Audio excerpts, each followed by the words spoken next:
La liste. Une histoire sur la vie, la mort et la vraie liberté.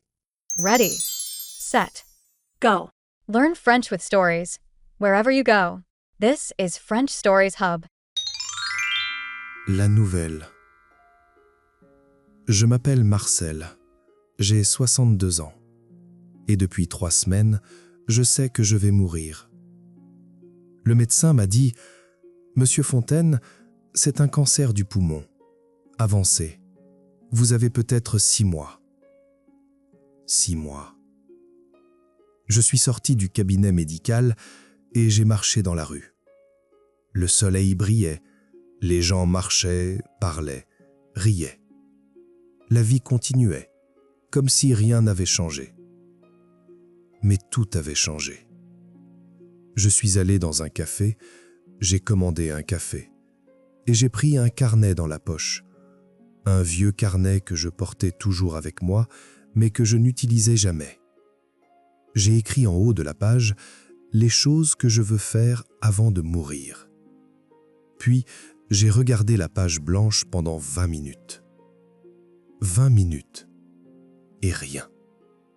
C'est là que j'ai compris quelque chose de terrible. Je ne savais pas ce que je voulais. Après 62 ans, je ne connaissais pas mes propres désirs. La liste. J'ai travaillé toute ma vie dans une banque. J'ai été un bon employé, ponctuel, sérieux, efficace. Mais est-ce que j'aimais mon travail? Non, pas vraiment. J'étais marié. Ma femme, Isabelle, est morte il y a 5 ans. Elle me manque chaque jour. Mais de notre vie ensemble, avions-nous vraiment vécu? Ou avions-nous seulement existé? Mes enfants ont grandi, ils ont leur propre vie maintenant. Je les vois à Noël et aux anniversaires. Et moi, qui étais-je, moi, Marcel Fontaine, en dehors de mon travail et de ma famille? Je ne savais pas. Alors j'ai commencé à écrire, lentement, des choses petites, des choses grandes, des choses ridicules, des choses sérieuses. Voir l'aurore boréale en Islande.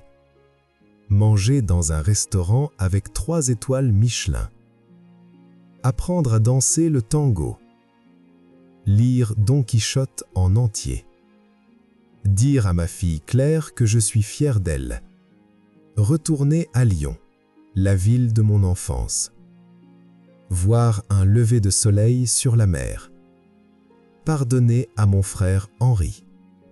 Quand j'ai relu la liste, j'ai pleuré. Pas de tristesse, de honte. Toutes ces choses étaient possibles depuis des années, et je ne les avais jamais faites. Pourquoi? Parce que j'attendais le bon moment, la bonne occasion, la retraite.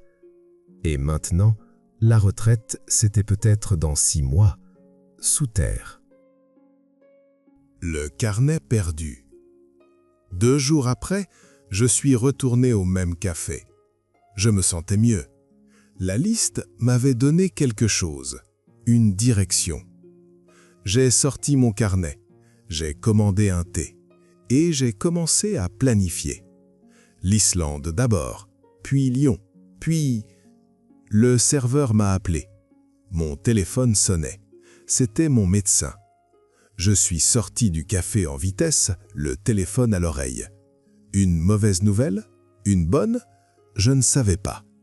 La conversation a duré 10 minutes. Puis je suis rentré chez moi. Le lendemain matin, j'ai cherché mon carnet, partout. Dans ma veste, dans mon sac, sur ma table. Rien. Je l'avais oublié au café. Antoine. Antoine Moreau a 28 ans. Il travaille dans ce café depuis 2 ans. Ce matin-là, quand il a nettoyé la table du vieil homme, il a trouvé un petit carnet bleu. Il a ouvert le carnet pour trouver le nom du propriétaire. Il a lu la première page. « Les choses que je veux faire avant de mourir ». Antoine a hésité. Il ne fallait pas lire le journal de quelqu'un, c'était privé. Mais il a lu, et quelque chose d'étrange s'est passé. En lisant la liste de cet inconnu, Antoine a pensé à sa propre vie. Il avait 28 ans, il était en bonne santé, il avait toute la vie devant lui. Mais est-ce qu'il vivait vraiment? Il servait des cafés depuis 2 ans, avec un seul rêve, devenir photographe. Mais il n'avait jamais osé. Ce n'est pas réaliste, ce n'est pas stable, qu'est-ce que mes parents vont penser? Il a relu le point numéro 5. Dire à ma fille Claire que je suis fier d'elle. Une chose si simple. Et cet homme ne l'avait jamais faite. Antoine a posé le carnet, il a sorti son téléphone et il a appelé sa mère. « Maman, je voulais juste te dire que je t'aime. » Silence. Puis, « Antoine, ça va?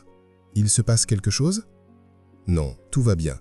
Je voulais juste te le dire. » Le lendemain, Marcel est retourné au café. « Excusez-moi, dit-il au serveur. J'ai oublié un carnet hier, un petit carnet bleu. » Antoine a regardé le vieil homme. C'était lui, l'auteur de la liste. « Oui, je l'ai trouvé. Je l'ai gardé pour vous. » Il a sorti le carnet et l'a donné à Marcel. « Je suis désolé, » a dit Antoine. « J'ai lu la première page. Je cherchais un nom pour vous contacter. » « Vous avez lu la liste? » « Seulement le début. Je vous demande pardon. » Marcel a regardé le jeune homme. Il aurait dû être en colère, mais il n'était pas en colère. « Vous voulez un café ?» a demandé Marcel. « Je peux vous offrir un café ?» Antoine a regardé son patron, puis il a dit « Ma pause commence dans 10 minutes. » La conversation. Ils ont parlé pendant 1 heure. Marcel a tout dit. Le cancer, le médecin, la peur, la liste. Antoine a écouté sans interrompre. « C'est courageux, » a dit Antoine, « d'écrire une liste comme ça ?»« Non, » a dit Marcel, « c'est la chose la plus lâche que j'ai jamais faite. J'aurais dû écrire cette liste à votre âge, à 30 ans, à 40 ans. Pourquoi vous ne l'avez pas fait ?» Marcel a réfléchi. « Parce que j'avais peur. Peur de découvrir ce que je voulais vraiment. Peur de changer, peur d'essayer et d'échouer. Alors j'ai attendu, et j'ai attendu. Et maintenant, il n'a pas fini la phrase. « Et le point numéro 5, a demandé Antoine doucement, votre fille Claire. » Marcel a fermé les yeux. « Elle habite à Bordeaux. Je lui parle au téléphone 1 fois par mois. On parle de la météo, de son travail, des enfants. Mais je ne lui dis jamais ce que je ressens vraiment. Appelez-la ce soir? C'est compliqué. » Non, a dit Antoine, ce n'est pas compliqué, c'est difficile, c'est différent. Marcel a regardé ce jeune homme avec surprise. Il avait raison. Les semaines suivantes, Marcel a appelé Claire ce soir-là.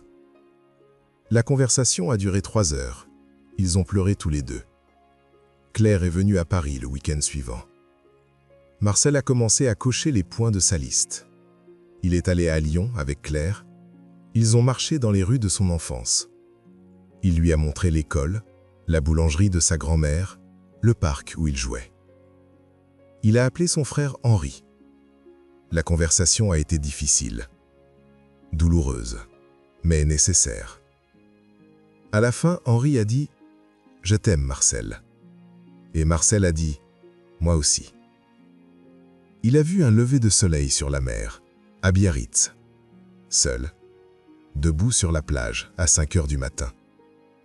Le ciel est passé du noir au violet, du violet à l'orange, de l'orange au rose.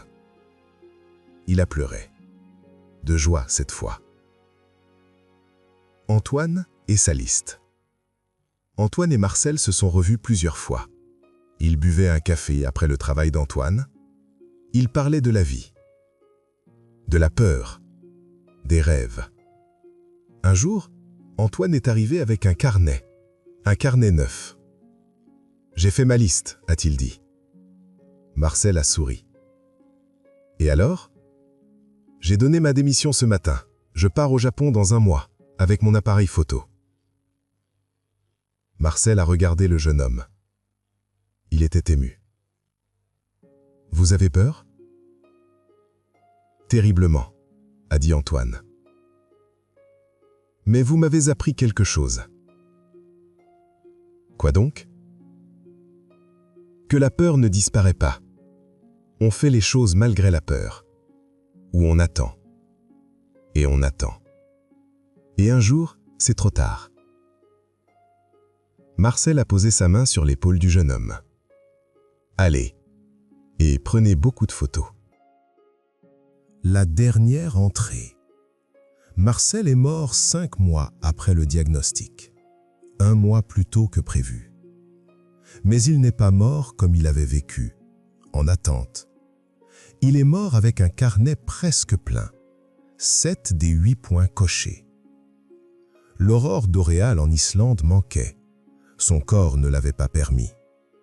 Mais quelques jours avant sa mort, il a ajouté un 9e point à sa liste. 9. Rencontrer Antoine Moreau. Et en dessous, il a écrit « Coché. La meilleure chose de ces 6 derniers mois. » Claire a trouvé le carnet après sa mort.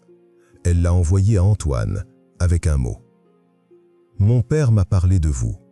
Il disait que vous étiez le fils qu'il n'avait jamais eu. Merci de lui avoir donné le courage de vivre ces derniers mois vraiment. » Antoine est au Japon quand il reçoit le message. Il est sur un pont à Kyoto, au coucher du soleil, son appareil photo à la main. Il pose l'appareil, il sort son carnet et il écrit « Vivre sans attendre ». Puis il lève l'appareil et prend la plus belle photo de sa vie. Fin. N'oubliez pas de vous abonner à la chaîne et d'activer les notifications pour ne rater aucune nouvelle histoire en français. À bientôt pour une nouvelle aventure.